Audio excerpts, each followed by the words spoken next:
Hello मेरे बच्चों, कैसे हो आप सब। स्वागत है आप सभी का ऑल अबाउट मैथमेटिक्स के ऊपर, जहाँ पर हम मैथ्स को जो है वो सिर्फ समझते नहीं हैं, हम मैथ्स को जो है वो फील करते हैं। और आज की वीडियो में हम एनसीईआरटी, आपको पता है हमारे चैनल पर जो है क्लास 12 का देखो ऑलरेडी फुल सिलेबस जो है वो अपलोडेड है। ऑलरेडी फुल सिलेबस जो है वो अपलोडेड है। मैं आपको थोड़ा सा दिखाना भी चाहूँगा। देखो ये सारे एफर्ट्स जो है ये आपके लिए हैं, बस आपका मुझे प्यार और सपोर्ट चाहिए। देखो ये हमारा मतलब कि ऑफिशियल मतलब कि यूट्यूब चैनल है। जैसे ही आप हमारे यूट्यूब चैनल पर जाओगे तो देखो मैट्रिसेस चैप्टर की हम एनसीईआरटी एग्जाम, देखो सबसे पहले तो मैं आपको एनसीईआरटी एग्जाम प्लस सीरीज़ दिखा देता हूँ। तो ये हमारी एनसीईआरटी एग्जाम प्लस सीरीज़ चल रही है, ठीक है। इसमें हम 3 वीडियोस कर चुके हैं, 2 रिलेशन एंड फंक्शन की हैं, एक मैट्रिसेस की हो चुकी है और ये हमारी मैट्रिक्स के अंदर ये लास्ट वीडियो है, ठीक है। क्योंकि एनसीईआरटी एग्जाम्पलर में काफ़ी क्वेश्चंस होते हैं, तो शॉर्ट और लॉन्ग क्वेश्चंस को मैंने अलग से सॉल्व करवाया है। और आज की वीडियो में हम ऑब्जेक्टिव या जितने भी एमसीक्यूज़ वगैरह हैं जो ज़्यादा इंपॉर्टेंट हैं उनको हम कवर करने की कोशिश करेंगे। और इससे पहले मैंने एक वीडियो बनाई थी जिसमें मैं मतलब देखो ऑब्वियस सी बात है कि इस चैनल पर आपको क्लास 12 का फुल सिलेबस ऑलरेडी सारा जो है वो पुरानी बुक के हिसाब से मतलब कि अपलोडेड है। मतलब जिन बच्चों को टॉपिक ढूंढने में दिक्कत आती है वो ढूंढ सकते हैं कि उनको सारे टॉपिक्स मिल जाएंगे।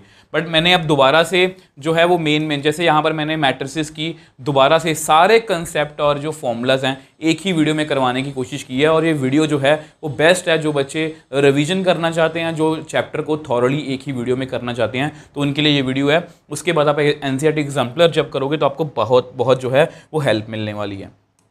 तो आज की वीडियो को बिना किसी देरी के स्टार्ट करते हैं। बस मुझे आपका प्यार और सपोर्ट चाहिए, तो वीडियो को अभी से लाइक और शेयर कर दो। तो पहला क्वेश्चन जो है, तो जैसा कि मैंने आपको बताया कि नंबरिंग क्वेश्चन की अलग अलग हो सकती है। और यहाँ पर मैं बात को बताना भूल गया। देखो जितनी भी ये वीडियोस हैं, पिछली वीडियो काफ़ी लंबी थी बट मैंने एफर्ट्स किए हैं, आपको नीचे टाइम स्टैम्प्स मिल जाएंगे। तो मतलब आप नीचे जाके टाइम स्टैम्प से क्या होता है कि आप पर्टिकुलर क्वेश्चन कोई ढूंढना चाहते हैं, आपको वो भी मिल जाएगा। तो इससे आपका काफ़ी टाइम सेव हो जाएगा। तो यहाँ पर भी नंबरिंग पे मत जाना, जिस तरह से लेटेस्ट सिलेबस के अकॉर्डिंग क्वेश्चन एनसीईआरटी एग्जाम्पलर में मैंने उसी तरह से आपको करवाए हैं। तो क्वेश्चन क्या है, द मैट्रिक्स पी ये दिया हुआ है, ये स्क्वायर है, डायगोनल है, यूनिट है। देखो आपको ना मैंने बेसिक में ये समझाया था कि नॉर्मल बच्चे इसको कई बार ना वो ये लिख के आते हैं कि ये डायगोनल मैट्रिक्स। आपको पता है ये डायगोनल मैट्रिक्स नहीं है। ये डायगोनल मैट्रिक्स कौन सा होता है, जिसमें ये वाले एलिमेंट्स होते हैं, ये वाले एलिमेंट्स जो होते हैं क्योंकि ये देखो डायगोनल एलिमेंट्स कौन कौन से होते हैं, A11, A22, A33, ऐसे जितने भी एलिमेंट्स होते हैं ये डायगोनल एलिमेंट्स होते हैं। ये क्या होते हैं, डायगोनल एलिमेंट्स, या मतलब कि एंट्रीज जो मर्जी बोल लो। अब ये तो डायगोनल एलिमेंट्स नहीं है, मतलब ये वाले जो हैं ये डायगोनल एलिमेंट्स तो नहीं है, क्योंकि ये A13 है, ये A22 है, ये A31 है। तो इसलिए ये डायगोनल मैट्रिक्स जो है वो नहीं है।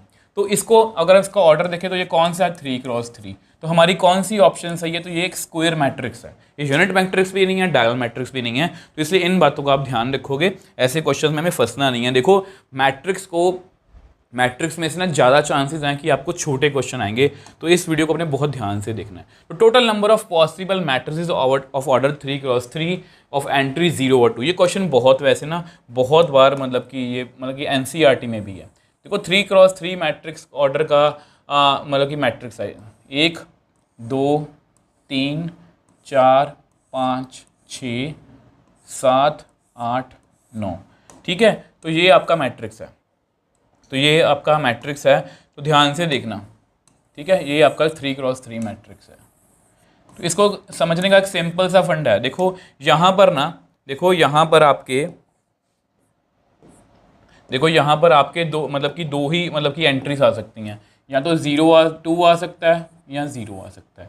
तो यहाँ पर भी सेम 2 आ सकता है और 0 आ सकता है, 2 आ सकता है और 0 आ सकता है। तो सभी जगह लिख देता हूँ 2 और 0, 2 और 0। ये मैं आपको इसलिए इस तरह से बता रहा हूँ क्योंकि अगर ऐसा मिलता जुलता क्वेश्चन थोड़ा बदल के आ गया तो भी आपको पता हो कि हमें कैसे करना है। तो सभी जगह पर 2 ऑप्शन है। यहाँ पर मैं 2 तरीक़ों से इसको फिल कर सकता हूँ, यहाँ पर भी 2, यहाँ पर भी 2, ठीक है। मैं 2 एलिमेंट फिल कर सकता हूँ। कितने 2 हैं, 1 2 3 4 5 6 7 8 9। तो कितने 2 आएंगे, 4 5 3 5 6 7 8 और 9, मतलब 2 की पावर 9, ठीक है। और 2 की पावर 9 कितनी होती है, 512। तो ये हमारा कौन सी ऑप्शन है, option D is the right answer. अब देखो नेक्स्ट क्वेश्चन की बात करते हैं। नेक्स्ट क्वेश्चन कौन सा है, value of x plus Y, ठीक है। तो बहुत ध्यान से करेंगे, ऐसे क्वेश्चंस में कई बार हमसे गलती होती है। तो सबसे पहले 2x प्लस वाई, को रखो 7 के इक्वल, ठीक है। 4x को किसको नहीं, इसको रखने का फ़ायदा नहीं है। जैसे लास्ट बार रख लो 4x और x प्लस 6, 4x और x प्लस 6, तो कितना आएगा 3x इज इक्वल टू 6, तो x कितना आएगा 6/3, तो यहाँ से कट के कितना आ गया 2। तो इन क्वेश्चंस में अगर मैं आपको कोई इंपॉर्टेंट टिप देना चाहूँ तो एक ही वैल्यू निकाल के वैसे यहाँ पर ना जो पूछा x प्लस वाई की वैल्यू है, ऑप्शंस कुछ अलग से दी हुई हैं, तो ये थोड़ा सा देख लेना आप, मतलब कि बुक में थोड़ी सी मिस्टेक है, चलो कोई बात नहीं, यहाँ पर x एंड y ना लिखा हो। तो इस बात यहाँ पर मेरी इंपॉर्टेंट टिप क्या है कि आपने इस बात का ध्यान रखना है कि ये ना हो कि x की यहाँ से बस 2 वैल्यू निकाल लो, बस सब जगह चेक करना है, सब जगह हमें चेक करना है कि वो सब जगह सेटिस्फाई कर रही है या नहीं कर रही। जैसे अगर मैं यहाँ से y की वैल्यू निकालना चाहूँ, y की वैल्यू कहीं से आ सकती है नहीं, तो यहाँ पर y इसको x को 2 फिल करो, तो y कितना आया 7 - 4 दैट मीन्स 3, ठीक है। अब सभी जगह चेक करो, यहाँ पर अगर मैं 4x यहाँ पर अगर मैं फिल करके चेक करूँ, यहाँ पर अगर मैं चेक करूँ इसको एक बार चेक करते हैं, 4x और 7y - 3, ये चेक करना ज़रूरी है। यहाँ पर 4 2 ज़ा 8, 7 3 ज़ा 8 और 21 - 13 ओके है, ये ओके है, ठीक है, ये ओके है। 5x - 7, 5x - 7 को भी चेक कर लो, इसको यहाँ से तो हमने वैल्यू निकाली है, पहले वाली में तो फिल कर ही ली है। 5x - 7 एक बार ये चेक करना जरूरी है, कई क्वेश्चंस में अलग अलग वैल्यूज़ आती हैं। 5 2 ज़ा 10, तो ये भी ओके है। तो x2 है y3 है, x2 y3, तो ये वाली option is the right answer. अगर x प्लस वाई पूछा है तो इसका आंसर आएगा 5, तो ये प्लीज़ आप चेक कर लेना, बुक में कोई मिस्टेक है। तो नेक्स्ट क्वेश्चन की बात करते हैं। आप देखो ये क्वेश्चन ना आपको पेपर में आ सकता है। अब ये देखने में जितना मुश्किल लग रहा है उतना एक्चुअल में मुश्किल नहीं है। तो देखो यहाँ पर हमें एक मैट्रिक्स दिया हुआ है और एक बी मैट्रिक्स दिया हुआ है, उन्होंने हमें a - b की वैल्यू पूछी है। तो बच्चे कई बार ऐसे ही मतलब घबरा के क्वेश्चन छोड़ देते हैं। तो a - b, ठीक है, तो पहले तो a को लिखो, इस पाई को ना अंदर ले जाओ, या ऐसे करो इस पाई को बाहर रखें, इस पाई को बाहर ही रखें, इस पाई को बाहर ही रख लो और दोनों को सब्ट्रैक्ट करो, इन दोनों को सब्ट्रैक्ट करो, कितना आएगा sine inverse pi x minus cos inverse pi x। आपको बताया इन दोनों का ऑर्डर कितना है 2 × 2, 2 × 2, तो मैं सब्ट्रैक्ट कर सकता हूँ, ठीक है। तो हर एक बात का ध्यान रखना है। तो पहले में से पहला माइनस किया, सेकंड में से tan इनवर्स x/पाई, मैं जस्ट आपको करके दिखा रहा हूँ, फिर से वही बात है, ये है तो MCQ, मतलब आपको सिर्फ टिक लगाना है, बट मुझे आपको यहाँ पर समझाना है, ठीक है। साइन इनवर्स x/पाई माइनस साइन, मैं आपको इसलिए समझा रहा हूँ कि बच्चे नॉर्मली इन इनवर्स ट्रिग्नोमेट्री की टर्म्स को देख के घबरा जाते हैं कि पता नहीं क्या पूछ लिया। Cot inverse pi x minus tan inverse pi x, ठीक है। चलो जी, तो ये हमारा मैट्रिक्स है। अगर आप ध्यान से देखो ये आपस में कट गया, ये भी आपस में कट गया। अब यहाँ पे मैं फॉर्मूला लिखने वाला हूँ। ये इनवर्स ट्रिग्नोमेट्री क्या है कि sine inverse x plus cos inverse x is equal to π/2 होता है, and cot inverse x plus tan inverse x, ये ना एक आइडेंटिटी होती है, ठीक है। तो ये याद रखोगे, दोनों का आंसर कितना होता है π/2, इन दोनों का आंसर कितना होता है π/2। तो हमारे पास कितना आया फिर 1/π, तो बाहर है ही, तो 1/π दोनों में था, मैंने कॉमन बाहर ले लिया। ये कितना बना साइन इनवर्स x पाई x plus cos inverse pi x, इसका आंसर कितना आएगा π/2, इसका आंसर कितना आएगा π/2। यहाँ पर 0 है, यहाँ पर 0 है, यहाँ पर भी cot inverse pi x plus tan inverse pi x कितना आएगा π/2, ठीक है। अब हमें क्या करना है, यहाँ से ऐसा करो, इस पाई को आप अंदर लेके जाओगे तो कितना आएगा 1/2, पाई को मल्टीप्लाई करो, कैंसिल आउट हो जाएगा, यहाँ पर 0 0 1/2। अब यहाँ से ऐसा करो 1/2, जस्ट मैं अपने ऑप्शन की तरह आंसर बनाने की कोशिश कर रहा हूँ। अब ये क्या बेसिकली आइडेंटिटी मैट्रिक्स, तो 1/2 i। 1/2i। तो कौन सी ऑप्शन मैच कर रही है? तो option D is the right answer. मेरे को आंसर चेक भी करने दो। यस ये सही है, ठीक है। कुछ नहीं किया, जस्ट यहाँ पर एक फॉर्मूला लगना, वो फॉर्मूला लगा दिया। कुछ नहीं करना, बस यहाँ पर एक फॉर्मूला था वो लगाना था, मैंने लगा दिया। और इसमें कुछ भी मुश्किल नहीं है, ये आपस में कट गए और ये फॉर्मूला मैंने लगा दिया। आई होप ये आपको क्लियर है। तो नेक्स्ट क्वेश्चन कौन सा है? A and B. अच्छा ये क्वेश्चन ना मतलब कि बहुत ज़्यादा इंपॉर्टेंट है। ए और बी का ऑर्डर लिखो। ए का ऑर्डर कितना है? ए का ऑर्डर कितना है? ए के पैर में लिख लो ऑर्डर उसका 3x m। बी का ऑर्डर लिख लो। ऐसे क्वेश्चन को करने का सबसे अच्छा ढंग यही है, क्योंकि मुझे तो बी का टीचर इसको आता है, इसका आंसर पता है। अब m is equal to n है, सारी इंफॉर्मेशन यहाँ पर लिख लो, सारी इंफॉर्मेशन जो है यहाँ पर लिख लो। And m is equal to n। हमें पूछा क्या है उन्होंने? 5a माइनस 2b, इसका उन्होंने पूछा ऑर्डर। अब आपको इतना तो पता है, आपको इतना तो पता है कि अगर कोई मैट्रिक्स A है, मान लो A का ऑर्डर कितना है? 1 2 3 4। कितना ऑर्डर हुआ इसका? 2x2। अगर मैं इसको 5 से मल्टीप्लाई कर दूं कितना आएगा? 5 5 2 ज़ा 10, 5 3 ज़ा 15, 5 4 ज़ा 20।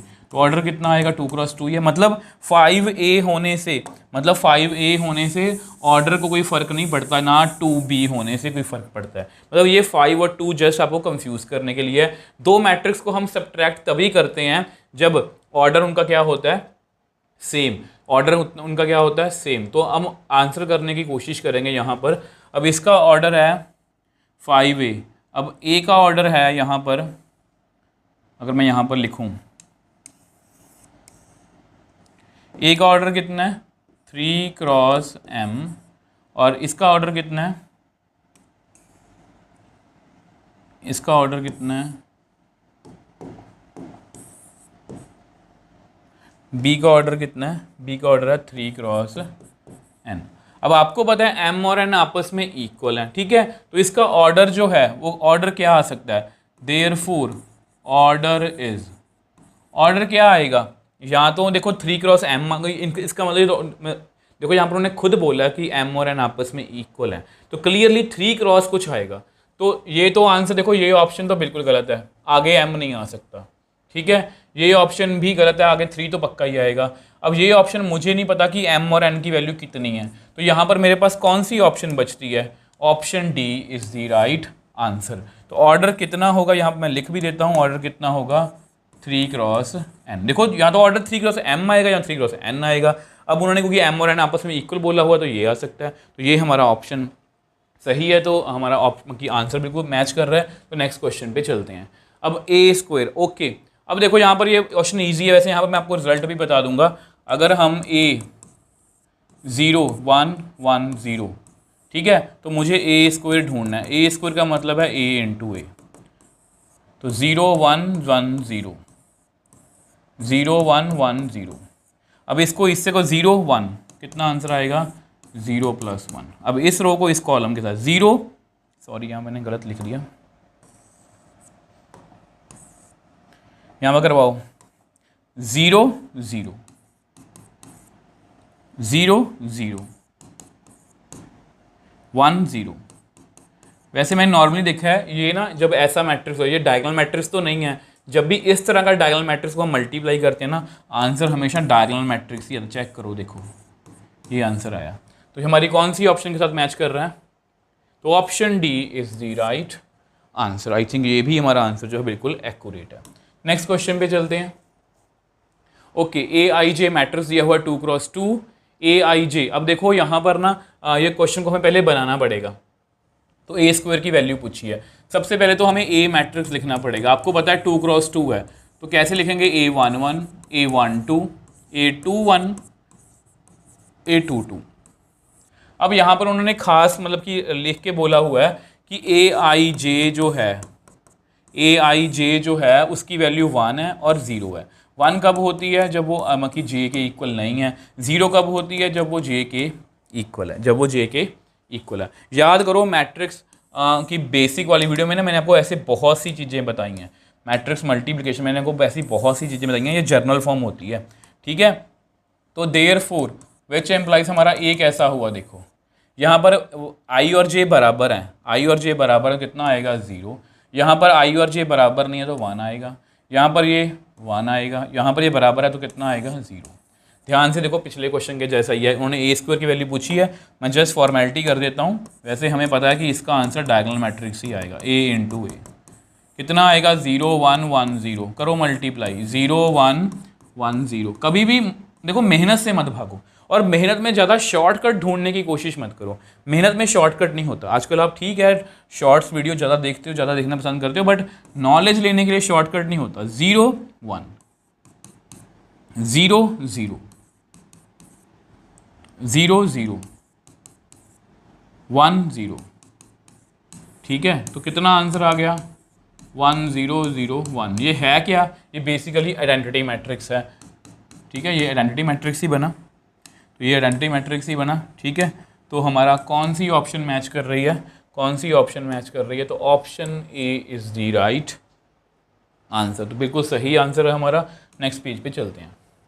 द मैट्रिक्स इज आइडेंटिटी में। देखो अब यहाँ पर अगर आप इस पर ध्यान करो, इस पर अगर आप ध्यान करो तो ये वाला मतलब कौन से एलिमेंट्स हैं? ये सारे डायगोनल एलिमेंट्स हैं, ये सारे डायगोनल की एलिमेंट्स हैं। आपको याद होगा ये एक ना उन्होंने ये वैसे देखा जाए तो ये एक डायगोनल मैट्रिक्स है। अगर मैं सारे देखो ये देखो ये डायगोनल मैट्रिक्स है,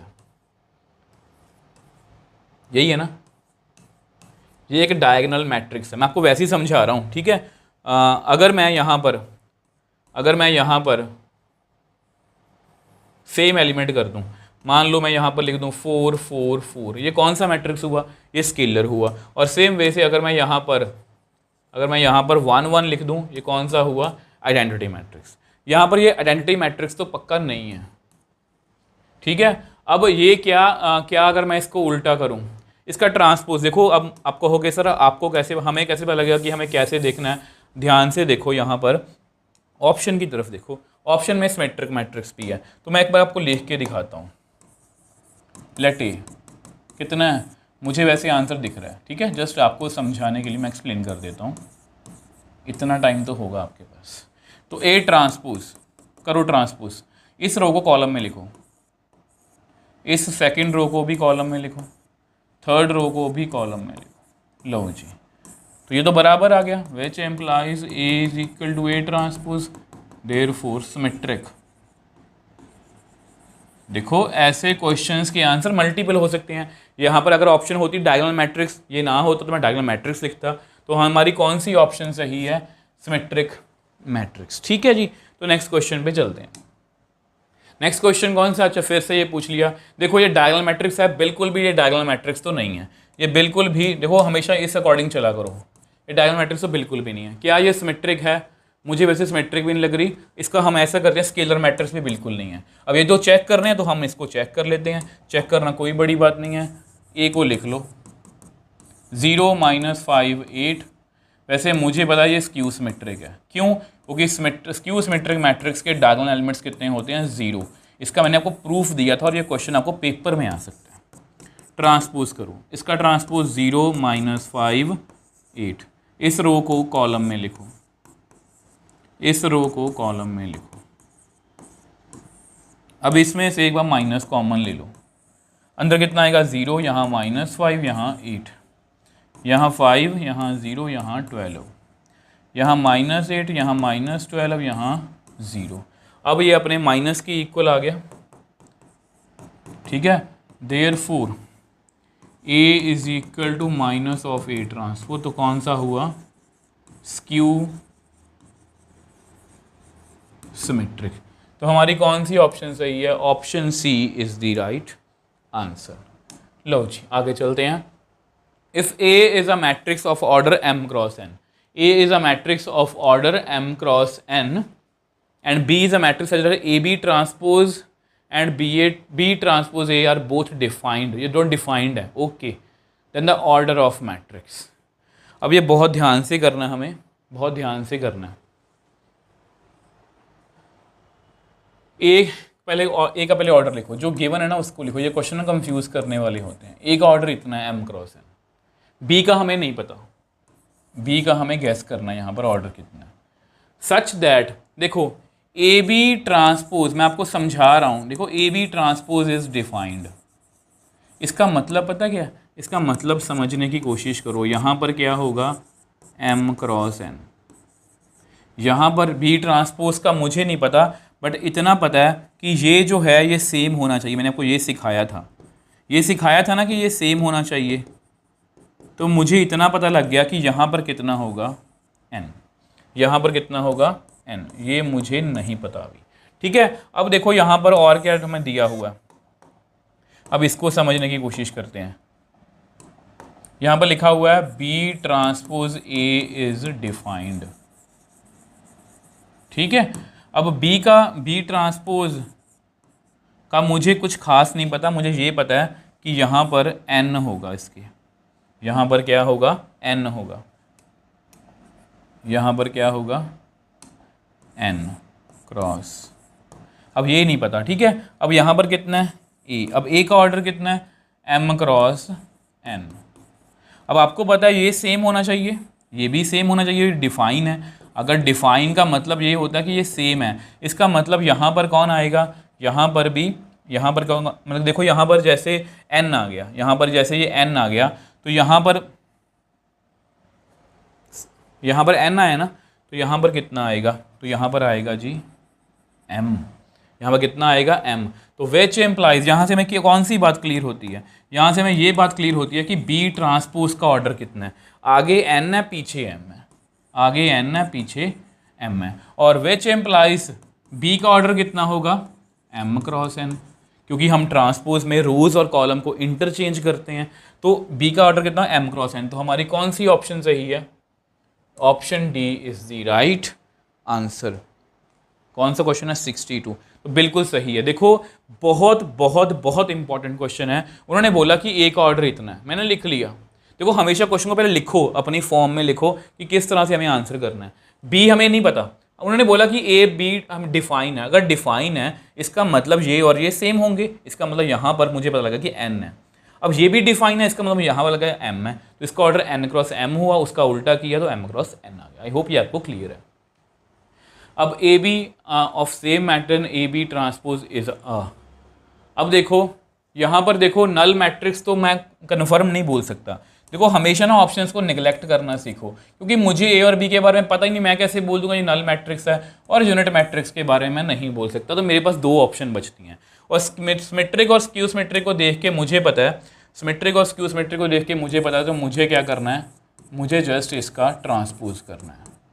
अगर इसका ट्रांसपोज इसके इक्वल आ गया तो ठीक है। अब आपको यहाँ पर एक फॉर्मूला पता होगा कि a माइनस बी का होल ट्रांसपोज कितना होता है। यहाँ ए बी ना लिखो यार, फिर कंफ्यूज हो गया है ना, ए बी मत लिखो। यहाँ पर आप लिखो x माइनस वाई का ट्रांसपोज कितना होता है, x transpose minus Y transpose. तो कितना आएगा, पहले वाले का ट्रांसपोज माइनस दूसरे वाले का ट्रांसपोज। अब इसको x और y कंसीडर कर सकते हो, इसको ऐसे कलर में मत लिखो, इसको आप जो है x और y कंसीडर कर सकते हो। ठीक है, अब देखो, अब फिर से यहाँ पर फॉर्मूला लगेगा, which implies A B transpose. ये क्वेश्चन अब बहुत इंपॉर्टेंट है कि लिख के लो, ऐसा क्वेश्चन आपको पेपर में आ सकता है। अब यहाँ पर हम फिर से फॉर्मूला वो लगाएंगे। अब देखो ध्यान से, अब आपको पता है एक्स वाई का ट्रांसपोज कितना होता है। आप कहोगे sir Y transpose X transpose में उल्टा। तो अब ये देखो, इसका मुझे करना है ना, इसका ट्रांसपोज कितना होगा, बी ट्रांसपोज का ट्रांसपोज फिर ए का, उल्टा कर दिया ना, माइनस। अब इसको भी उल्टा करो, ए का डबल ट्रांसपोज फिर बी का ट्रांसपोज। देखो अगर देखो पहले मैंने माइनस को खोला तो सिंगल का ट्रांसपोज कर दिया, उसके बाद इसका ट्रांसपोज कितना होता है उल्टा, बी ट्रांसपोज का ट्रांसपोज पहले ए ट्रांसपोज बाद में, ए ट्रांसपोज का ट्रांसपोज पहले बी ट्रांसपोज बाद में। वी नो, हमें पता है किसी भी मैट्रिक्स का डबल ट्रांसपोज कितना होता है उस मैट्रिक्स के इक्वल होता है। देयरफॉर, देखो मैं फिर से बोल रहा हूँ, मैं क्वेश्चन को आपको समझाने के लिए इतना अच्छे से एक्सप्लेन कर रहा हूँ, पेपर में आपको आंसर लिखना है, बट हाँ ये सब कुछ आपको करना आना चाहिए। अब बी का डबल ट्रांसपोज कितना होगा सर जी, बी ए ट्रांसपोज ही आएगा, माइनस ए का डबल ट्रांसपोज ए फिर बी ट्रांसपोज है। इसमें से ऐसा करो माइनस कॉमन ले लो, तो ये आगे आएगा, ये पीछे चला जाएगा। तो which implies A B transpose minus B A transpose का ट्रांसपोज जो है वो उसके माइनस के इक्वल आ गया। और अगर ये माइनस के इक्वल आ गया देयरफॉर स्क्यू सिमेट्रिक। ये क्वेश्चन आपको लिख के ले लो, प्लस में भी आ सकता है, तो वो प्लस वाला मैं बता दूं पहले ही, वो सिमेट्रिक होगा। तो हमारी option A is the right answer. Next question आओ जी। अब ये भी क्वेश्चन लिख के ले लो, पक्का पेपर में आ सकता है। ए स्क्वायर की वैल्यू हमें दी हुई है, देखो इंपॉर्टेंट बातें लिख लो। ए स्क्वायर मैट्रिक्स है, ओके। ए स्क्वायर की वैल्यू आई है, इसकी वैल्यू हमें पूछी है, तो इसको हम लिख लेते हैं दोबारा से। ए माइनस आई का क्यूब प्लस ए प्लस आई का क्यूब माइनस 7 है। अब मैं दोनों आइडेंटिटीज यहाँ पर लिख देता हूँ। ए माइनस बी का क्यूब, पहले ऐसा करो, ए प्लस बी का क्यूब लिख लो, वो होता है a cube plus b cube plus 3a square b plus 3ab square. अब माइनस वाला भी लिख लो, a cube minus b cube minus 3a square b plus 3ab square. कुछ बच्चों के इसमें माइनस में दिक्कत होती है, वैसे फॉर्मूला ये होता है, इसको आप ऐसे भी याद रख सकते हो। A cube minus b cube minus 3ab into a minus b होता है, वैसे फॉर्मूला ये होता है एक्चुअल में। इसको आप ये भी कर सकते हो, मतलब सारा कुछ माइनस में है तो ए स्क्वायर बन गया और ए और ए मतलब बी और प्लस बन गया, ठीक है। मतलब इसको आप ऐसे भी याद रख सकते हो। चलो, ये हमारी आइडेंटिटीज़ हैं, ये हमारी आइडेंटिटीज़ है जो हमें यूज़ करनी है। तो इसको लगवाओ यहाँ पर identity. A cube minus I cube minus 3a square I plus 3ai square. Please आगे पीछे मत लिखना। नेक्स्ट लिखो जी, ये लिख लिया, इसको ब्रैकेट में ही बंद कर लो, ठीक है। A cube plus I cube plus 3a square b plus 3ab square minus 7 है। अब देखो यहाँ पर कैलकुलेशन थोड़ी सी आसान बनाने के लिए, जैसे ये आई क्यूब प्लस आई क्यूब तो कैंसिल है, ठीक है, चाहे ना भी करो, बट इससे हमें कम टर्म मतलब थोड़ी सी कम जो है टर्म्स लिखनी पड़ेंगी। अब यहाँ पर आपको एक बात पता है, देखो अगर मैं आइडेंटिटी मैट्रिक्स जो है, मतलब जैसे आइडेंटिटी मैट्रिक्स कितना होता है, इसको लिख के दिखाता हूँ। आइडेंटिटी मैट्रिक्स होता है 1 0 0 1। इसको मल्टीप्लाई करो जरा इसी से, 1 0 0 0 0 0 0 1। मतलब आइडेंटिटी मैट्रिक्स का आंसर हमेशा इतना ही आएगा, आइडेंटिटी मैट्रिक्स ही आएगा। तो मैं क्या लिखूंगा, वी नो आई स्क्वायर का आंसर हमेशा कितना होता है, आई, ठीक है। तो इसी को हम चेंज करते हैं, यहाँ पर। और ए क्यूब को मैं जानबूझ के लिखूंगा ए स्क्वायर इंटू ए। सर ये हमें कैसे पता लगेगा कि ए स्क्वायर की वैल्यू हमें आई गिवन है। तो यहाँ पर कितना आएगा, 3a आई स्क्वायर का मतलब आई प्लस ए क्यूब, ब्रैकेट खोल ही दो, चाहे ए क्यूब को भी लिख ही दो, ए स्क्वायर इंटू ए प्लस 3a आई स्क्वायर को लिखो आई माइनस 7a, ठीक है जी।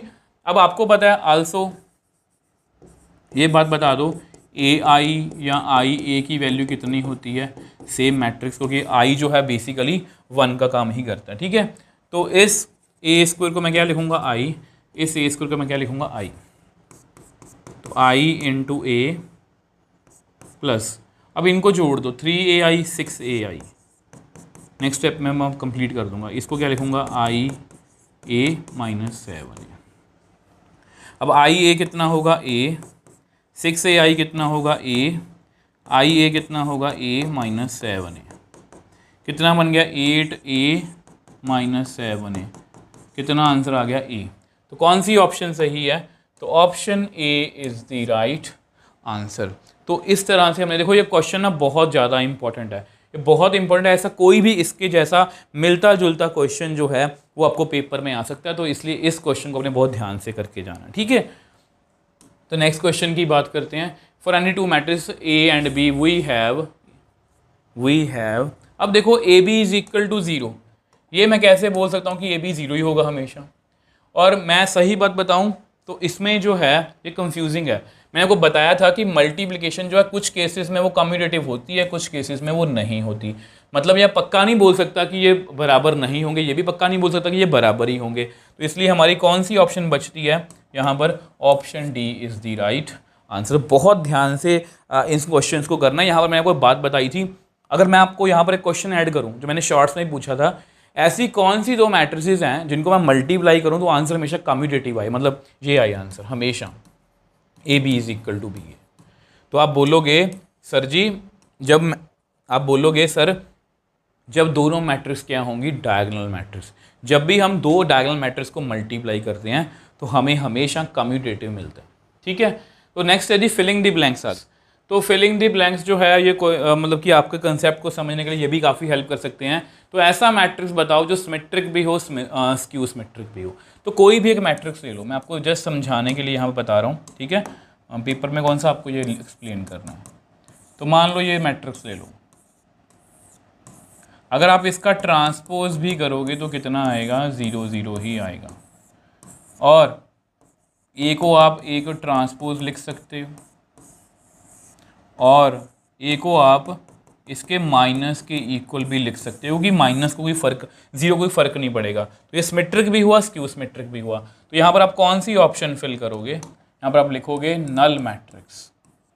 जो जीरो मैट्रिक्स होती है वो हमेशा सिमेट्रिक और स्क्यू सिमेट्रिक होती है। अब देखो ये नेक्स्ट क्वेश्चन है, sum of two symmetric skew symmetric matrix is always dash matrix. तो मान लो ए कोई स्क्यू सिमेट्रिक मैट्रिक्स है, वो अपने माइनस ट्रांसपोज के इक्वल होगी। बी भी कोई स्क्यू सिमेट्रिक मैट्रिक्स है, वो भी अपने माइनस ट्रांसपोज के इक्वल होगी। हमें इनका सम चेक करना है, तो लेट ए प्लस बी, इसका ट्रांसपोज कर दो, कितना होगा? A transpose plus B transpose. ठीक है, अब आपको पता है ए ट्रांसपोज यहाँ से कितना आएगा? यहाँ से इनका ट्रांसपोज किसके इक्वल आएगा? -a, ये भी लिख सकता हूँ। बी ट्रांसपोज किसके इक्वल आएगा? -b के। ठीक है, बी ट्रांसपोज किसके इक्वल आएगा? -a -b। इसमें से माइनस कॉमन ले लो। तो दो स्क्यू सिमेट्रिक मैट्रिक्स का मैंने सम किया, वो भी अपने माइनस की इक्वल आ गया, देयरफॉर स्क्यू सिमेट्रिक। मतलब अगर दो स्क्यू सिमेट्रिक मैट्रिक्स को मैं ऐड करूंगा तो हमें हमेशा क्या मिलेगा? Skew symmetric matrix. तो ये अच्छे क्वेश्चन है, मैं ये नहीं बोल रहा कि फिलिंग द ब्लैंक्स आपको आएंगे, बट हाँ इसके जैसा मिलता जुलता क्वेश्चन आपको आ सकता है। अब देखो नेक्स्ट क्वेश्चन कौन सा? Negative of matrix is obtained by multiplying it by. तो देखो मान लो यहाँ पर कोई भी मैट्रिक्स है कि 1 2 जूलियन स्क्वायर मैट्रिक्स हो, मान लो ऐसा है। ठीक है, अब मुझे इसको मल्टीप्लाई करना है नेगेटिव ऑफ अ मैट्रिक्स, ताकि इसका नेगेटिव आ जाए। मतलब अगर नेगेटिव आना है तो मुझे इसको -1 से मल्टीप्लाई करना पड़ेगा। अगर मैं इसको -1 से मल्टीप्लाई करूँगा तो कितना आएगा? -1 -2 -3 -4 -5 -6। तो मुझे यहाँ पर क्या लिखना पड़ेगा फिर कि इसको मैं -1 से मल्टीप्लाई करूँगा। ठीक है, तो ये क्वेश्चन हमारे लिए बहुत ईजी था। तो next, the product of any matrix bye a scalar is dash matrix.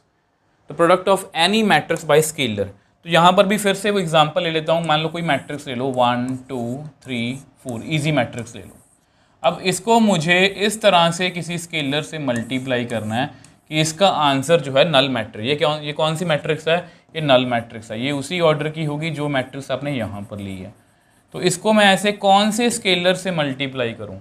तो के यानी कि स्केलर मैं किससे मल्टीप्लाई करूँगा? 0। अगर मैं 0 को मैट्रिक्स से किसी भी ऑर्डर की मैट्रिक्स से मल्टीप्लाई करूँगा तो मेरे पास कितना आएगा? Null matrix. A matrix which is not a square matrix is called. ये तो बहुत ईजी है, ये तो बहुत ईजी है। अब देखो ये कौन सा मैट्रिक्स है ये बताओ। अगर इसका ऑर्डर है 2 क्रॉस 2, ये स्क्वायर मैट्रिक्स है। ये कौन सी मैट्रिक्स है? स्क्वायर। अब उन्होंने बोला कि स्क्वायर मैट्रिक्स ना हो, मान लो मैं बी मैट्रिक्स लिखूँ। अब इसका ऑर्डर है मान लो 2 क्रॉस 3 और 3 क्रॉस 2 और 1 क्रॉस 3। ये कौन सी मैट्रिक्स हैं? ये कौन सी मैट्रिक्स होती हैं? रेक्टेंगुलर। देखो स्क्वायर मैट्रिक्स के बिना बाकी सारी मैट्रिक्स कौन सी होती हैं? रेक्टेंगुलर मैट्रिक्स, क्योंकि उनमें रोज और कॉलम डिफरेंट डिफरेंट होते हैं। Matrix multiplication is dash over addition. इस ये प्रॉपर्टी है, यहाँ पर मैं लिख देता हूँ, डायरेक्टली आंसर लिख देता हूँ, डिस्ट्रीब्यूटिव ओवर एडिशन। देखो इसको आप ऐसे याद रख सकते हो, याद करो, हमने ऐसे क्वेश्चन बहुत किए हैं। ये मैट्रिक्स मल्टीप्लिकेशन है ना, इसको मैं ऐसे लिख सकता हूँ। तो इसका मतलब है मैट्रिक्स मल्टीप्लिकेशन जो है डिस्ट्रीब्यूटिव होती है ओवर एडिशन। कई बार ना ऐसा क्वेश्चन आपको, देखो डायरेक्टली ऑब्वियस एमसीक्यू तो नहीं आएगा, बट ये क्वेश्चन आपको रीजन असर्शन में आ सकता है कि उन्होंने, देखो क्वेश्चन कैसे बनेगा, देखो क्वेश्चन कैसे बनेगा, ये लिख देंगे, वो बोलेंगे ये ट्रू है या नहीं ट्रू, ये असर्शन में ये दे देंगे और रीजन में ये लिख देंगे कि matrix multiplication is distributive over addition. तो अगर आपको पता है तो आप बोलोगे कि रीजन भी ट्रू है, असर्शन भी ट्रू है, मतलब ऐसा कुछ भी आप आंसर जो है वो कर सकते हो। बेसिकली बात ये है, मेरा कहने का मतलब ये है कि आपको हर एक चीज़ जो है वो पता होनी चाहिए।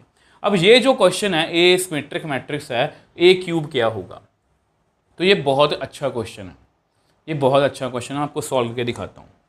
तो ए सिमेट्रिक मैट्रिक्स है ना, तो देयरफॉर ए कितना होगा, ए अपने ट्रांसपोज के इक्वल है, इस मैट्रिक है ना। ए क्यूब कितना होगा, अब मुझे ए क्यूब का भी क्या करना पड़ेगा, ट्रांसपोज करना पड़ेगा। ए क्यूब का मुझे ट्रांसपोज करके देखना पड़ेगा। अब कुछ बच्चे ऐसे क्वेश्चंस में कंफ्यूज होते हैं, बट आपको पता है, हमें रिजल्ट पता है। याद करो, हमने ना लास्ट एनसीईआरटी एग्जाम्पलर में ही क्वेश्चन किया था कि ए एन का ट्रांसपोज और ए ट्रांसपोज की पावर एन जो है, हमने इंडक्शन से इसको किया था, उसको हम यहाँ पर यूज़ करने वाले हैं। तो इसको मैं ऐसे लिख सकता हूँ कि ए ट्रांसपोज की पावर 3, बात एक ही है। ए क्यूब का ट्रांसपोज बराबर है ए ट्रांसपोज की पावर क्यूब। और ये क्वेश्चन आपको किसी भी और तरीके से आ सकता है, ऐसे क्वेश्चन को अपन ध्यान से करना। अब आपको पता है ए ट्रांसपोज कितना लिखूंगा मैं, ए यूजिंग 1। अब ध्यान से देखो, इसको मैंने ए क्यूब का ट्रांसपोज किया, वो ए क्यूब के इक्वल ही आ गया। अगर मैं इसको एक पल के लिए मैं इसको बी मैट्रिक्स मान लूँ, बी का ट्रांसपोज बी के इक्वल आ गया। वेयर, मैं जस्ट आपको दिखाने के लिए कर रहा हूँ, B is equal to A cube है। देखो ए को 3 बार मल्टीप्लाई करके मुझे एक मैट्रिक्स ही मिलेगा, मैंने उसका नाम बी रख दिया। देयरफॉर ए क्यूब क्या होगा, इज सिमेट्रिक, क्योंकि उसका ट्रांसपोज उसके ही इक्वल आ रहा है। तो यहाँ पर मैं क्या लिखूँगा, सिमेट्रिक मैट्रिक्स। तो ये क्वेश्चन बहुत इंपॉर्टेंट, आई थिंक ऐसा ही क्वेश्चन नेक्स्ट भी है। तो ये जो क्वेश्चन है, ये 100% आपको पेपर में ऐसे क्वेश्चन जो है वो आ सकते हैं। यस, ये आ गया, a is a skew symmetric matrix, तो ए स्क्वायर क्या है, तो ये भी इस क्वेश्चन की मैं बात कर रहा था। अब आपको थोड़ा सा आइडिया है कि ए जो है स्क्यू सिमेट्रिक है, तो इसको मैं ऐसे लिख सकता हूँ, ठीक है। प्रॉपर्टी में वही यूज़ करने वाला हूँ। नाउ मैं क्या करने वाला हूँ, ए स्क्वायर का ट्रांसपोज करने वाला हूँ। देखते हैं क्या आंसर आएगा। अब यहाँ पर मैं क्या लिखूँगा, यहाँ पर लिख दो वी नो, फिर से वही प्रॉपर्टी लिख दो कि ए एन का ट्रांसपोज कितना होता है, ए ट्रांसपोज की पावर एन। सेम यहाँ पर ए ट्रांसपोज की पावर 2, ठीक है। तो यहाँ पर अगर आप सिंस ए जो है वो माइनस ऑफ ए ट्रांसपोज के इक्वल है, तो ए ट्रांसपोज किसके इक्वल आ गया, माइनस ए के। तो ए स्क्वायर का ट्रांसपोज है ना, कितना आ गया, माइनस ए का स्क्वायर, इसका मैंने यूज़ किया। अब माइनस ए का स्क्वायर तो प्लस ही होगा ना, क्योंकि माइनस प्लस ए स्क्वायर ही आएगा। अब फिर से इसको सोच के देखो, ए स्क्वायर का ट्रांसपोज ए स्क्वायर के इक्वल आ गया। अगर मैं बी का ट्रांसपोज करूं, वो बी के इक्वल आ गया, वेयर बी हमारा, ये लिखने की ज़रूरत नहीं है, जस्ट आपको समझाने के लिए। तो देयरफॉर हमारा ए स्क्वायर क्या हुआ, फिर a square is symmetric, a square क्या हुआ, सिमेट्रिक। तो इस बात का आप ध्यान रखोगे कि अगर ए एक स्क्यू सिमेट्रिक में, तो उसका स्क्वायर क्या होगा, सिमेट्रिक। अगर यहाँ पर क्यूब होता, सोच के देखो, यहाँ पर 3 पावर कितनी आती, माइनस ए क्यूब, तो यहाँ पर ये स्क्यू सिमेट्रिक ही होता। तो इन बातों का आप ध्यान रखोगे, क्वेश्चंस में ऐसे क्वेश्चंस जो हैं वो निकल सकते हैं। ओके ये तो बहुत इजी है, ए एन बी का स्क्वायर, ये तो हमें प्रॉपर्टीज ही लिखनी है तो लिख दो। कितना आंसर आएगा इसका, बी ट्रांसपोज ए ट्रांसपोज। के ए का ट्रांसपोज कितना होगा, के ए का ट्रांसपोज, ये आपको पता है के कोई स्केलर है। अब के ए माइनस बी का, अब के का ट्रांसपोज तो होगा नहीं, इसको मैं ये लिख सकता हूँ, इसको मैं ये लिख सकता हूँ ए का ट्रांसपोज माइनस बी का ट्रांसपोज। मैं एक बार आंसर चेक कर लूँ, यही है ना, क्योंकि अगर इसको फर्दर सॉल्व किया गया, फर्दर का मेरा मतलब ये है कुछ हो सकता है किसी बुक में लिखा हो के ए ट्रांसपोज माइनस के बी, मगर ये भी इसको लिख सकते हैं, मैं लिख देता हूँ, क्योंकि स्केलर है, स्केलर तो मल्टीप्लाई हो सकता है, तो ये तो बहुत ही प्रॉपर्टीज थी डायरेक्टली। तो A is a skew symmetric then K A is. अब देखो इसको कैसे करेंगे, ए स्क्यू सिमेट्रिक मैट्रिक्स, सबको लिख लो, मैं हमेशा बोलता हूँ कि उसको उस फॉर्म में लिख लिया करो। ए स्क्यू सिमेट्रिक है तो ये मैं लिख सकता हूँ, ठीक है, या मैं ये लिख सकता हूँ कि ए ट्रांसपोज जो है वो माइनस ए के इक्वल है, ठीक है। तो इन दोनों को लिख के एक नंबर डाल लो। के ए क्या होगा, नाउ उन्होंने के ए के बारे में पूछा तो अब के ए का ट्रांसपोज कर दो। अब आपको एक प्रॉपर्टी पता है, के ए का होल का ट्रांसपोज कितना होता है, अभी हमने किया, के ए ट्रांसपोज कितना होता है, के ए का ट्रांसपोज, क्या लिखूंगा यहाँ पर मैं, के ए का ट्रांसपोज, और ए का ट्रांसपोज कितना है, माइनस ए यूजिंग 1। तो विच एम्प्लाइज, मैंने के ए का होल का ट्रांसपोज किया, वो अपने ही माइनस के इक्वल आ गया, देयरफॉर के ए इज स्क्यू मैट्रिक्स। सोच के देखो, उस मैट्रिक्स का मैंने ट्रांसपोज किया, वो माइनस के इक्वल ही आ गया, तो मैं क्या लिखूंगा, स्क्यू मैट्रिक्स। मतलब मैं आपको इस बात की गारंटी लेता हूँ, अगर आप इस लेवल के क्वेश्चन करके जाओगे तो इस साल जो भी आपका पेपर होगा, ठीक है, मैं बिल्कुल लेटेस्ट पेपर पैटर्न के अकॉर्डिंग बात कर रहा हूँ, ये क्वेश्चन 100% आपको आ सकते हैं। अब ए और बी सिमेट्रिक मैट्रिक्स हैं, तो a b minus B a क्या है, ये तो बहुत आसान क्वेश्चन है, तो ये हमने एनसीईआरटी में भी किया। तो ए बी माइनस बी ए के बारे में पूछा, देखो ए क्या है हमारा, सिमेट्रिक, तो इसको मैं ऐसे लिख सकता हूँ, एंड बी कितना है हमारा सिमेट्रिक, तो इसको भी मैं ऐसे जो है वो लिख सकता हूँ, ठीक है। अब पहले पार्ट की बात करते हैं। पहला पार्ट क्या है हमारा, ए बी माइनस बी ए की उन्होंने बात की है, तो इसका कर लो जी ट्रांसपोज। अब आपको प्रॉपर्टी पता है, प्रॉपर्टी में यहाँ मेंशन कर देता हूँ कि x माइनस वाई का ट्रांसपोज कितना होता है, x transpose minus Y transpose. तो यहाँ पर भी वही ए बी का ट्रांसपोज माइनस बी ए का ट्रांसपोज, ठीक है। तो which implies A b minus B a का होल ट्रांसपोज। अब आपको पता है, यहाँ पर फिर से प्रॉपर्टी यूज़ करेंगे, ए बी का, यहाँ ऐसा करो एक्स वाई लिख दो, एक्स वाई का ट्रांसपोज कितना होगा, वो होगा उल्टा, वाई ट्रांसपोज एक्स ट्रांसपोज। तो यहाँ पर भी उल्टा कितना आएगा, बी ट्रांसपोज ए ट्रांसपोज, इसका उल्टा ए ट्रांसपोज बी ट्रांसपोज। अब आपको पता है, तो आपको पता है now a b minus B a का ट्रांसपोज, बी ट्रांसपोज कितना होगा बी, ए ट्रांसपोज कितना होगा ए। यहाँ पर भी सेम, मैं क्या लिखूंगा, B A minus A B, यहाँ पर आप लिख लो यूजिंग 1 and 2। देखो मैंने बी ट्रांसपोज बी लिखा है, ए ट्रांसपोज ए लिखा है, ए ट्रांसपोज ए लिखा है, बी ट्रांसपोज बी लिखा है। अब इनमें से माइनस को कॉमन ले लो कि बराबर नहीं अभी आ रहे, बराबर आना भी तो जरूरी है ना। अब ये माइनस के इक्वल आ गया, a b minus B a. अगर ये बराबर आ गया तो therefore a b minus B a क्या हुआ, ये माइनस के बराबर आ रहा है, इज स्क्यू सिमेट्रिक, ठीक है, इज स्क्यू सिमेट्रिक। यहाँ मेंशन कर देता हूँ मैं,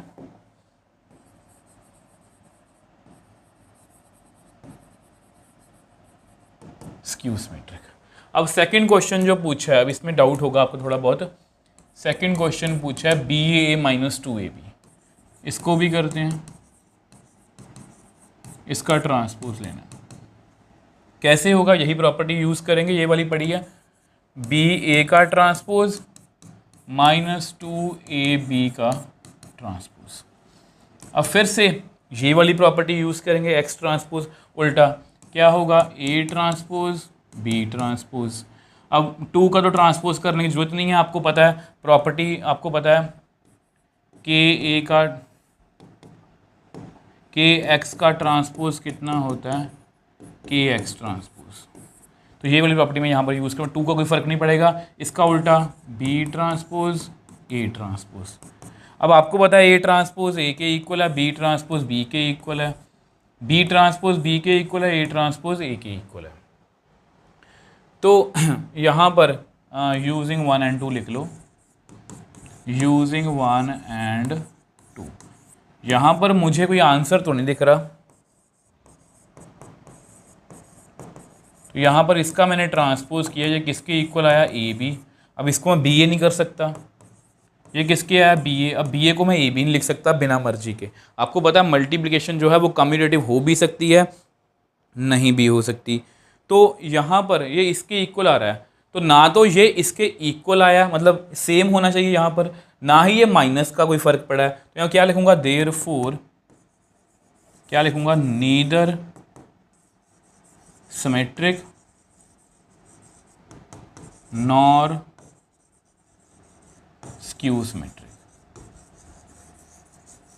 ठीक है, यहाँ पर भी खुद लिख लेना भाई, ये ना तो सिमेट्रिक है ना ही स्क्यू सिमेट्रिक है। आई होप ये दोनों क्वेश्चन आपको अच्छे से क्लियर है।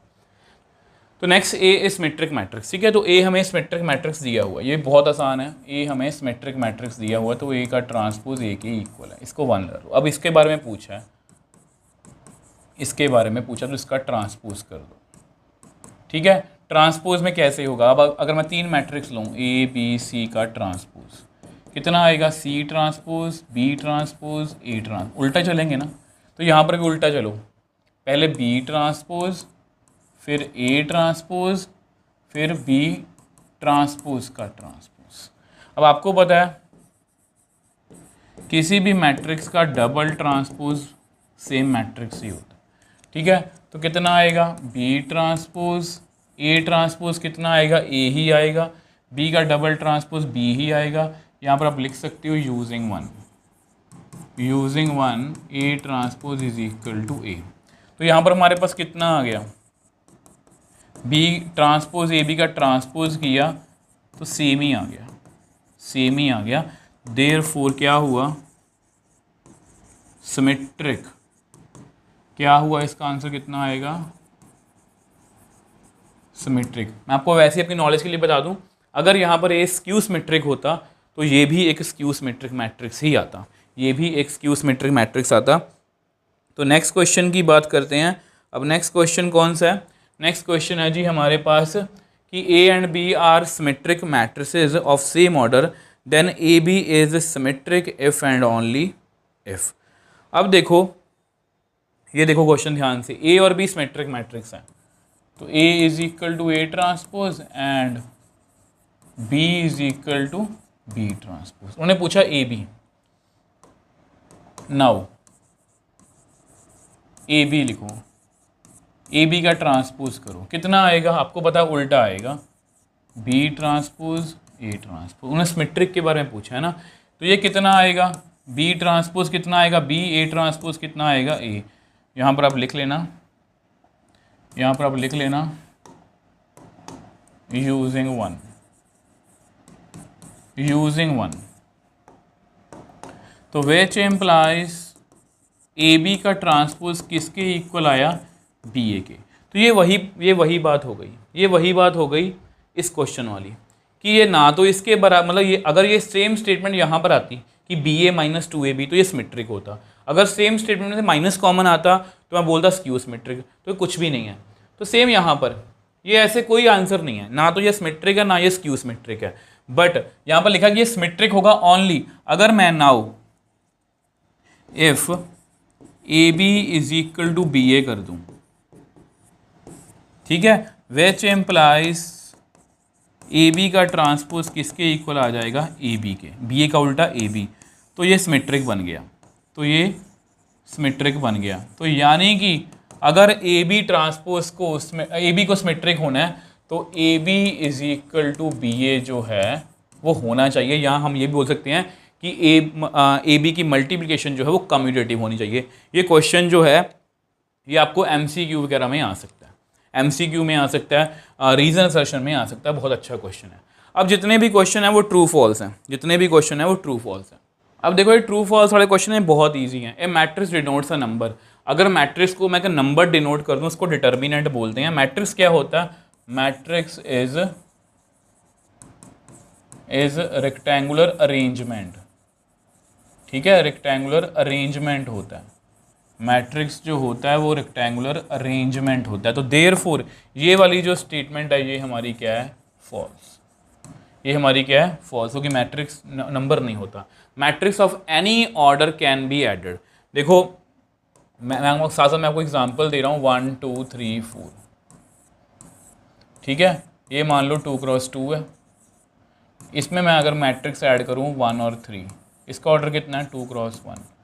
तो इसकी एडिशन जो है नॉट पॉसिबल। ये क्वेश्चन पूछा है इन्होंने, ठीक है। मैं आपको जस्ट समझा रहा हूँ। ये क्वेश्चन पूछा है कि matrix of any order can be added. तो ये स्टेटमेंट हमारी क्या हुई? फॉल्स। ये फॉल्स है, ये पॉसिबल नहीं है। सेम ऑर्डर होना चाहिए। Two matrices are equal if they have same number of rows and same number of columns. ये भी मुझे गलत लग रहा है। देखो इस मैट्रिक्स में कितने रोज हैं और कॉलम्स हैं? 2 क्रॉस 2। इस मैट्रिक्स में कितने रोज हैं? 2 और 2। तो क्या ये बराबर है? नहीं। Two matrix equal if they have same number of rows and columns. तो ये कोई बात जरूरी नहीं है। तो ये स्टेटमेंट भी हमारी क्या हुई? फॉल्स। देखो मतलब कि बराबर होने के लिए कॉरस्पॉन्डिंग एलिमेंट्स का बराबर होना जरूरी है। Matrix of different order can not be subtracted. Different order के सब्ट्रैक्ट हम नहीं कर सकते। जिस तरह से ऑब्वियस सी बात है, मतलब कि अगर मैं यहाँ पर लिखूँ 1 2 3 4, ठीक है, ये फिर से 2 क्रॉस 2 है। अगर इसमें से मैं 1 और 2 मतलब 2 क्रॉस 1 को मैं सब्ट्रैक्ट करूँ, नॉट पॉसिबल, नॉट पॉसिबल। यहाँ पर क्या लिखा है? Matrix of different order can not be subtracted. तो ये सही बात लिखी है। तो ये हमारी स्टेटमेंट क्या हुई? ट्रू। ये हमारी स्टेटमेंट क्या हुई? ट्रू, ठीक है। मैं साथ साथ में थोड़ा सा आंसर चेक कर रहा हूँ वैसे कि कोई गलती ना रहे, ठीक है। अब नेक्स्ट क्या है? नेक्स्ट क्या है हमारे पास? अब नेक्स्ट है हमारे पास matrix addition is associative as well as commutative. अब आपने एक प्रॉपर्टी पढ़ी होगी a प्लस बी और b प्लस ए। इसको हम क्या बोलते हैं? इसको हम क्या बोलते हैं? कम्यूटेटिव। और मैट्रिक्स एडिशन जो है वो कम्यूटेटिव होती है, ठीक है। इसको हम क्या बोलते हैं? एसोसिएटिव। की ब्रैकेट्स में कोई फ़र्क नहीं पड़ता कि मैं पहले 2 को ऐड कर दूं बाद में तीसरा ऐड कर दूं। एसोसिएटिव। ये मैं साथ साथ में इसलिए लिख रहा हूँ ताकि आपको याद हो जाए ये सब कुछ। तो ये वाली स्टेटमेंट भी जो हमारी वो ट्रू है। ये एसोसिएटिव भी होती है और कम्यूटेटिव भी होती है। आई होप ये आपको क्लियर है। तो नेक्स्ट क्वेश्चन है matrix multiplication is commutative. Commutative का मतलब क्या होता है? देखो कम्यूटेटिव का मतलब क्या होता है? A B is equal to B A in some cases and A B not equal to B A in some cases. देखो कुछ केसेस में ए बी और बी ए इक्वल हो सकते हैं, कुछ केसेस में वो नहीं होते। तो ये जरूरी हुई ना कि ये कम्यूटेटिव हुई, तो नॉट कम्यूटेटिव। तो हमारे यहाँ पे स्टेटमेंट क्या है? फॉल्स है, क्योंकि ना हमारी मैट्रिक्स मल्टीप्लिकेशन जो होती है नॉट कम्यूटेटिव होती है। और ये कम्यूटेटिव किस केस में होती है वो मैंने आपको बताया हुआ है। तो प्लीज़ आप वीडियो जो है वो चेकआउट कर सकते हो। नेक्स्ट कौन सी है? A square matrix where every element is unity is called identity matrix. तो स्क्वायर मैट्रिक्स है। स्क्वायर मैट्रिक्स लिखें एक, लेट ए। यूनिटी का मतलब 1, ठीक है, 1 1 1 1। ये एक स्क्वायर मैट्रिक्स है, आपके सामने है। क्या ये एक आइडेंटिटी मैट्रिक्स है? क्या ये एक आइडेंटिटी मैट्रिक्स है? It is not identity matrix. ये एक आइडेंटिटी मैट्रिक्स जो है it is not identity matrix, क्योंकि एज वो कितनी होती है? ये वाली ठीक है, तो ये तो नहीं है, ये नहीं है, तो देयरफॉर ये हमारी स्टेटमेंट क्या हुई, false. Square matrix where every element is unity is called identity matrix. तो नेक्स्ट क्वेश्चन की बात करते हैं। If A and B are two square matrices of same order then a plus, obvious सी बात है, सिंस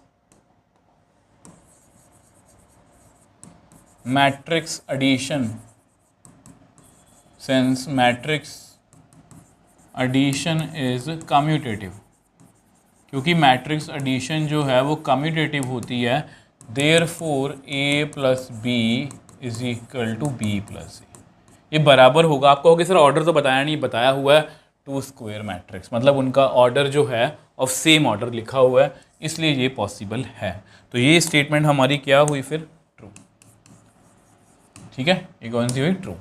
नेक्स्ट है, if A and B are two matrices of same order then A b, a obvious सी बात है, ये मैंने properties में आपको करवाया था, ये मैंने आपको प्रॉपर्टीज़ में करवाया था।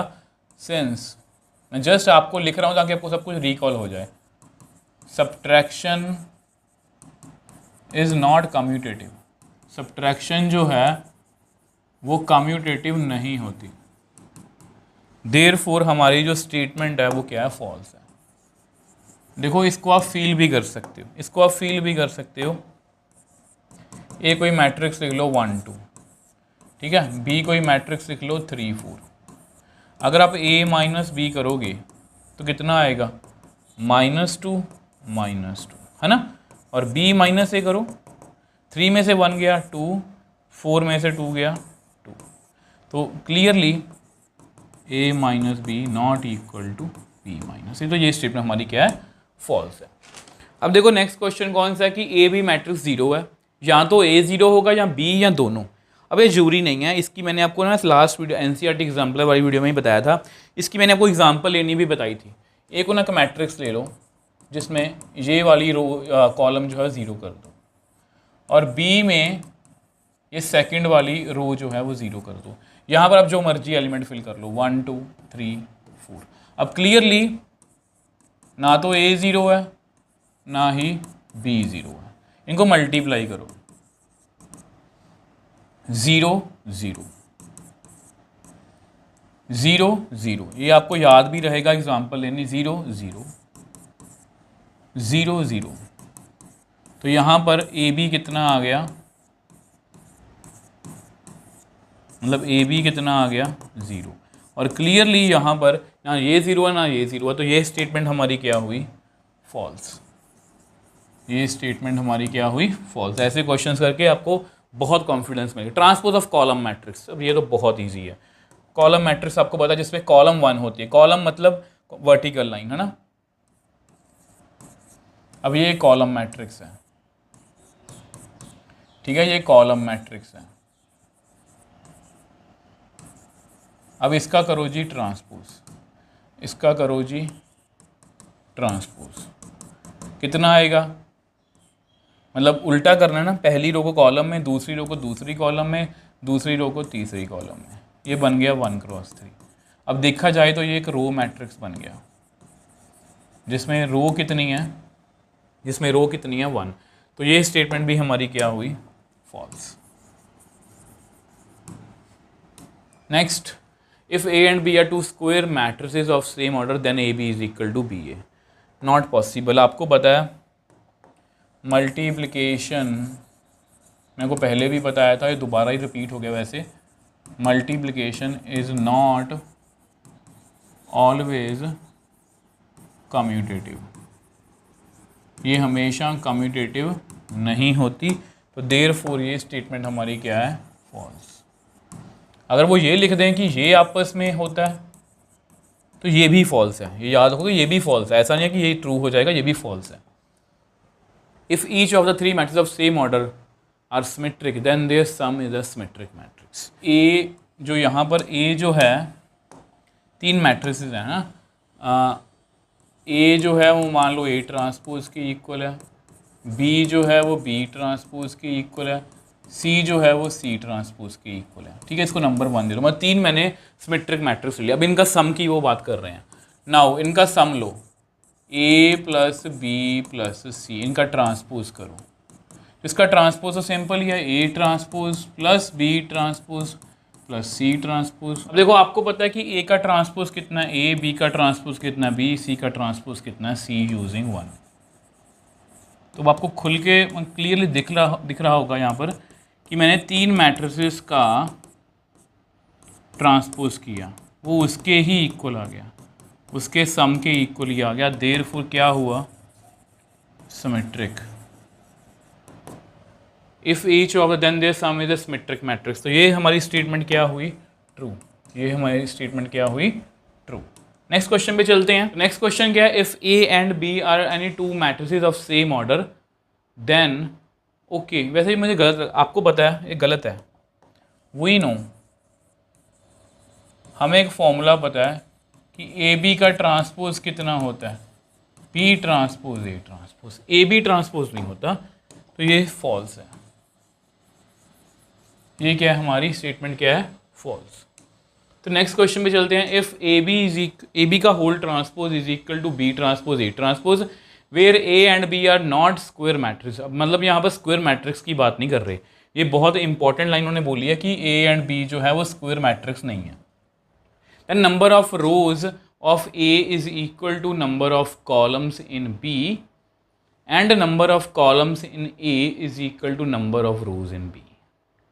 तो सबसे पहले हमें ए का ऑर्डर लिखना पड़ेगा, ये इंपॉर्टेंट क्वेश्चन है भाई। अब क्योंकि ये स्क्वायर मैट्रिक्स नहीं है, मान लो ए का ऑर्डर है M cross N and B का ऑर्डर है मान लो एक्स कॉमा वाई। क्वेश्चन में हमें क्या बोला है, नंबर ऑफ रोज। आपको पता है ये पहला रो होता है, ये क्या होती हैं, आपको पता है ये क्या होती है, रो, ये कॉलम, ये क्या होती है, रो, ये क्या होती है, कॉलम। हमें प्रूव क्या करना है, मतलब वैसे ही लिख रहा हूँ आपको कि ये प्रूव होता है या नहीं होता, ये जस्ट आपकी नॉलेज के लिए। क्या प्रूव करना है, नंबर ऑफ रोज, मतलब एम जो है वो किसके इक्वल है, number of columns in B. M जो है वो वाई के इक्वल आएगा और एन जो है वो एक्स के इक्वल आएगा। Number of columns in A मतलब N is equal to number of rows in B. I hope ये समझ पाए, मतलब कि ये जो मैंने वैसे ही लिखा है वो है तो ट्रू फॉल्स का क्वेश्चन, बट ये क्वेश्चन आपको 2 मार्क्स में भी आ सकता है। तो देखते हैं कैसे करना है। अब ये सब कुछ डिफाइन ही होगा, ये सब कुछ डिफाइन है। तो सिंस ये सब कुछ a B is defined, since a B is defined which implies, a का ऑर्डर कितना है एम क्रॉस एन और बी का ऑर्डर कितना है एक्स क्रॉस वाई। अब यहाँ से हमें क्या क्या इंफॉर्मेशन मिल सकती है, यहाँ से हमें क्या क्या इंफॉर्मेशन मिल सकती है, ये क्या है, सेम है। मतलब यहाँ पर लिख सकता हूँ कि n is equal to X, ठीक है। और ये क्या डिसाइड करता है, ये क्या डिसाइड करता है, ऑर्डर। ये क्या डिसाइड करता है, ऑर्डर। मतलब यहाँ पर जो भी मैट्रिक्स बनेगा, यहाँ पर जो भी मैट्रिक्स बनेगा उसका ऑर्डर कितना होगा, m cross Y, m cross Y. Now which implies, इसका ट्रांसपोज भी कर दो, इसका ट्रांसपोज का ऑर्डर कितना होगा, y क्रॉस m। ये लिख के रख लो। अब नेक्स्ट बात पे चलते हैं। नेक्स्ट बात उन्होंने क्या पूछी है, नेक्स्ट बात उन्होंने पूछी है b ट्रांसपोज। अब b ट्रांसपोज कितना है, b ट्रांसपोज होगा हमारा y cross x। a transpose हमारा कितना होगा, n क्रॉस m, ठीक है। अब आपको पता है ये भी डिफाइंड है, तो ये आपस में बराबर है। तो जो मैंने वहाँ पर लिखा, n is equal to X, ठीक है। और इसका ऑर्डर कितना होगा, इसका ऑर्डर कितना होगा, इसका ऑर्डर कितना होगा, b ट्रांसपोज a ट्रांसपोज का ऑर्डर कितना होगा, y cross m, y cross m। अब देखो यहाँ पर इसको थोड़ा समझने की जरूरत है। नाउ अब आपको पता है कि ए बी का transpose is equal to B transpose A transpose होता है। मतलब यहाँ पर इसका ऑर्डर है वाई क्रॉस एम और इसका ऑर्डर बी जो है वो कितना है, वाई क्रॉस एम। अब ये तो मुझे पता लग गया कि एम एन जो है एक्स के इक्वल है, तो M is equal to Y मैं कैसे करूँगा, इसको मैं आपको एग्जाम्पल से समझा देता हूँ। देखो मान लो ये कोई मैट्रिक्स है जिसका ऑर्डर कितना है, 1 क्रॉस 3, ऑब्वियस बात है स्क्वायर मैट्रिक्स नहीं है। और बी जिसका ऑर्डर कितना है, बी का ऑर्डर मान लो, इसको उल्टा लिख लो, इसको उल्टा फिर आपको ज़्यादा अच्छे समझ में आएगा, ठीक है। 3 क्रॉस 1 और इसका ऑर्डर है 1 क्रॉस 3। अब आपको पता है कि ए बी जो है, ए बी अगर हम मल्टीप्लाई करेंगे तो कितना ऑर्डर बनेगा ए बी का, 3 क्रॉस 3। अगर आप विच एम्प्लाइज ट्रांसपोज भी करोगे तो इसका आंसर मतलब इसका आंसर कितना रहेगा, 3 क्रॉस 3 ही रहेगा। अब इसका बी ट्रांसपोज करना, बी ट्रांसपोज कितना आएगा, 3 क्रॉस 1। ए ट्रांसपोज कितना आएगा, 1 क्रॉस 3। तो यहाँ पर भी जो ऑर्डर बनेगा बी ट्रांसपोज ए ट्रांसपोज कितना बनेगा, 3 क्रॉस 3। यानी कि यहाँ पर जो भी आंसर आ रहा है वो आपस में इक्वल है। तो अगर ये आपस में इक्वल है, विच एम्प्लाइज, मैं यहाँ से क्या बोल सकता हूँ कि y is equal to m। समझने की कोशिश करो, अगर ये स्क्वायर मैट्रिसेस नहीं है तो यानी कि यहाँ पर जो भी ऑर्डर बनेगा ना वो बराबर है।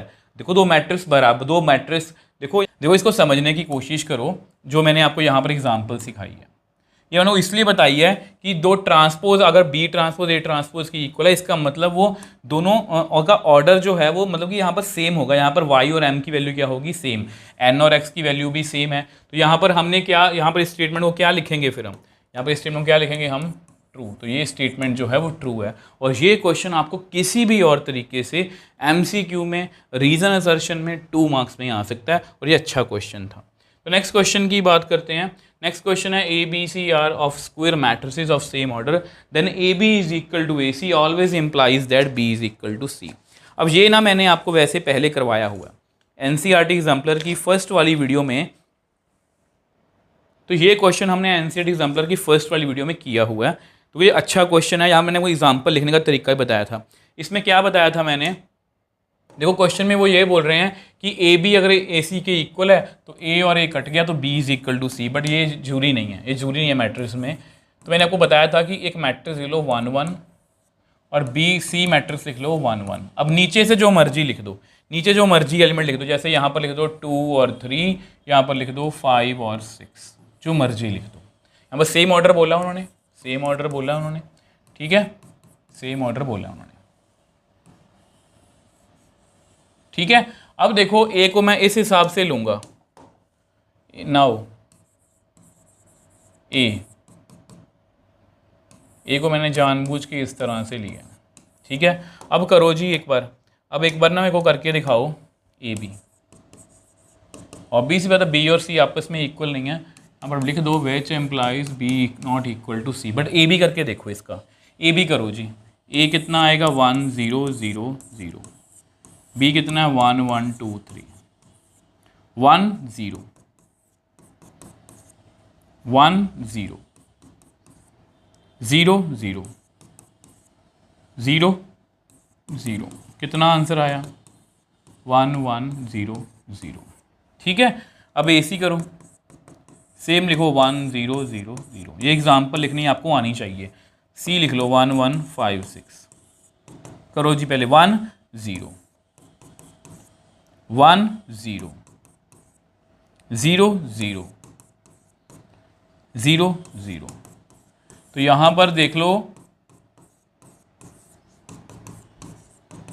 A B is equal to a c है, but b not equal to c है। तो इसका मतलब ये स्टेटमेंट जो है ये हमारी फॉल्स है, ठीक है। ये क्वेश्चन, ऐसे क्वेश्चंस ना आपको आने चाहिए, क्योंकि ये क्वेश्चन ऐसे हैं कि मौके पर नहीं बनेंगे। A transpose is always symmetric matrix for any matrix. So कर लेते हैं, ये भी हमने शायद किया हुआ, इसका ट्रांसपोज ले लो, ठीक है। अब आपको पता है कि ए बी का ट्रांसपोज कितना होता है, आप सभी को पता है, वो होता है बी ट्रांसपोज ए ट्रांसपोज। इसका ट्रांसपोज करो, ए ट्रांसपोज का ट्रांसपोज फिर ए। अब आपको ये पता है ए का डबल ट्रांसपोज कितना होता है, देखो ए ट्रांसपोज का ट्रांसपोज फिर ए का ट्रांसपोज। ये मान लो आपका ये ए है, ये बी है, तो यहाँ पर पहले बी आएगा फिर ए आएगा, ठीक है। अब ए का डबल ट्रांसपोज कितना होता है, ए होता है, यहाँ पर ए ट्रांसपोज, बिकॉज आप यहाँ पर मेंशन कर सकते हो कि ए का डबल ट्रांसपोज कितना होता है, ए। तो विच एम्प्लाइज ए का मैंने ए ट्रांसपोज का मैंने ट्रांसपोज किया, वो इसके इक्वली आ गया। तो ये कौन सा हुआ मैट्रिक्स, सिमेट्रिक। हम क्या लिखा है, ए ऑलवेज सिमेट्रिक मैट्रिक्स। तो ये हमारी स्टेटमेंट जो है ये क्या है, ट्रू। ये हमारी स्टेटमेंट क्या है, true. A B and defined are equal. देखो डिफाइन की बात कर लेते पहले। ए कितना है हमारे पास और बी, ए है हमारे पास 2 3 -1 1 4 2, बी हमारे पास है 2 3 4 5 2 1। इसका ऑर्डर बताओ, इसका ऑर्डर बताओ। 2 रोज हैं 3 कॉलम्स हैं, 3 रोज हैं 2 कॉलम्स हैं। यस ये डिफाइन है, यस ये डिफाइन है। इसका ऑर्डर कितना बनेगा, 2 क्रॉस 2, यानी कि A B is 2 cross 2 matrix. इतनी बात समझ गए आप। नेक्स्ट चलते हैं जी बी ए, नेक्स्ट चलते हैं बी ए। अब बी कितना है, 2 3 4 5 2 1। ए कितना है, 2 3 -1 1 4 2। अब ये 3 क्रॉस 2 है, ये 2 क्रॉस 3 है। ये डिफाइन है, यस ये डिफाइन है। ऑर्डर कितना है, ऑर्डर कितना है, 3 cross 3। B A is 3 cross 3 matrix. तो इन्होंने हमें क्या बोला, इन्होंने हमें क्या बोला कि ए बी ए डिफाइंड है इक्वल। इक्वल तो कभी नहीं हो सकते, ये कभी भी आपस में इक्वल नहीं हो सकते।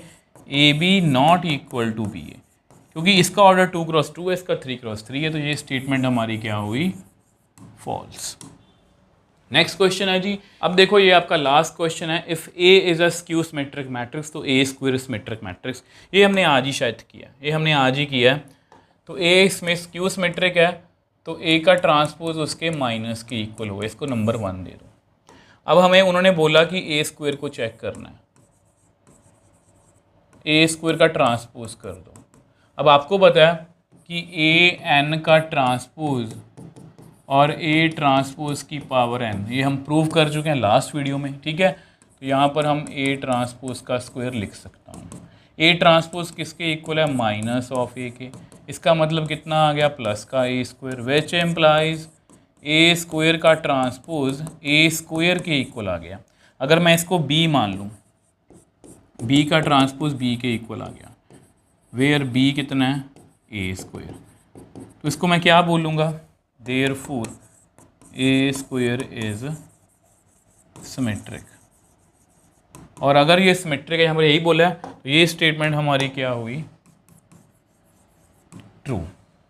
तो इस तरह से हमने जितने भी मैट्रिक्स के ऑब्जेक्टिव टाइप क्वेश्चंस थे उनको इजीली सॉल्व कर लिया। आई थिंक आपको आज की वीडियो में कोई भी डाउट नहीं रहा होगा। अगर कोई भी डाउट है फिर भी आप मुझे नीचे कमेंट सेक्शन में लिख सकते हो, मैं हमेशा आपका रिप्लाई करता हूँ। और साथ में टाइम जरूर मतलब कि डाला करो कि यहाँ पर मुझे पर्टिकुलर जगह पर प्रॉब्लम है, उससे मैं डायरेक्टली उस प्रॉब्लम पे या डाउट पे पहुँच जाता हूँ और मुझे उसका आंसर करना ईजी रहता है। आई होप इसको आप समझ पाए हो। और लास्ट में फिर आपसे सबसे रिक्वेस्ट है कि मुझे आप सबकी सपोर्ट की बहुत ज़रूरत है, इस चैनल को भी आपकी सपोर्ट की बहुत ज़रूरत है। ये जितनी भी मेहनत मैं कर रहा हूँ ये तभी पॉसिबल है अगर आप साथ दोगे। उम्मीद करता हूँ आप वीडियो को लाइक करोगे और अपने फ्रेंड्स के साथ शेयर भी करोगे। तो मिलते हैं नेक्स्ट वीडियो में।